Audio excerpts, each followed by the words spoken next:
In this video, I'm going to show you my 5-step process on how to pick individual stocks. Remember though that according to research, monkeys do a better job at picking individual stocks than actual professionals. But if you're like me and you want to understand the value of companies so that you can make better investing choices in the future, then you have come to the right place. If you are new to the channel, welcome. My name is Nick and I'm glad to meet you. When you are new to picking stocks, your toughest job is to find quality, inexpensive companies that are undervalued. You want to find stocks that are cheap to buy now but will increase in value over time and make you a lot of money. But you might be wondering, what is a cheap stock? In my opinion, a cheap stock is a company with great future potential but where the market has not caught on yet. Undervalued stocks offer high value for money no matter what the stock price is. The problem is, how do we identify these stocks? Let me show you my 5-step process on how I pick these individual stocks myself. Remember though, I am not a financial advisor and this is just my personal way of doing things,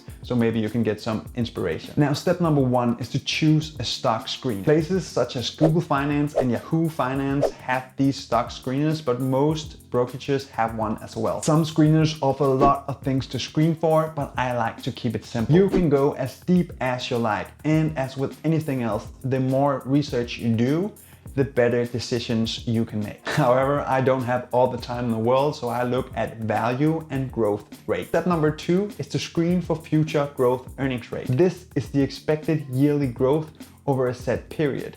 That could be 5 years. The higher the number, the better. Finding a company with a future earnings growth rate of above 20% is usually what I go for, but you have to do your own research to figure out what number you want to strive for. Step number 3 is to use the PE ratio. PE ratio stands for price to earnings ratio. This is the current share price P divided by its earnings E. A high PE ratio usually means that a company is overvalued or are expecting high growth in the future. On the other side, a low PE ratio means that a company is undervalued or are expecting low growth in the future. Now, with that in mind, we can use the PE ratio and the future growth earnings rate to figure out which stocks that we should go for. When I find a company with a low PE ratio but a high future earnings growth rate, that usually means that this is a company that I want to look into. Step number 4 is to look at the market cap. When I screen this way, I usually find a lot of companies within the small market cap. Now, it usually goes like this. The smaller the market cap, the riskier the stock. Once they are big players like Apple or Amazon or Google, they tend to not be that risky and not have those high fluctuations. I tend to rule out any company that is not in the large market cap, meaning that they are valued to at least $10 billion.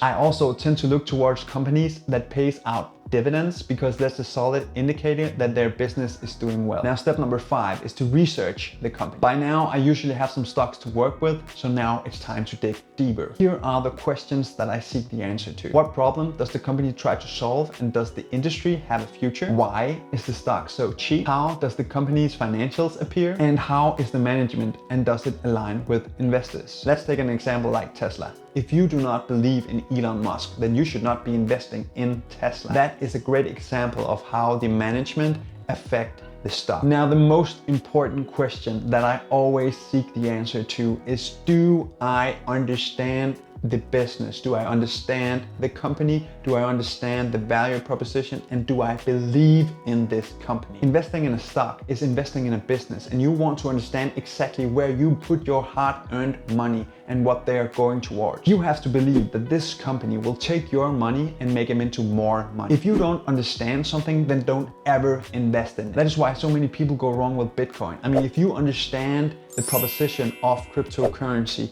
and you believe in it for the future, then by all means go invest in it, but don't invest in it just because you heard of some guy who made a lot of money. Remember that it is your hard-earned money on the line, and I'm not working 2 jobs and having so much time away from my family just to have it all been thrown away at something I don't understand. Answering all of these questions can take a lot of time and energy, especially if you want to be diversified in many different companies, but there is an easier way to do it. If you want to know the simple way to build wealth that always beats individual stock pickers long term, then go and check out my video right here.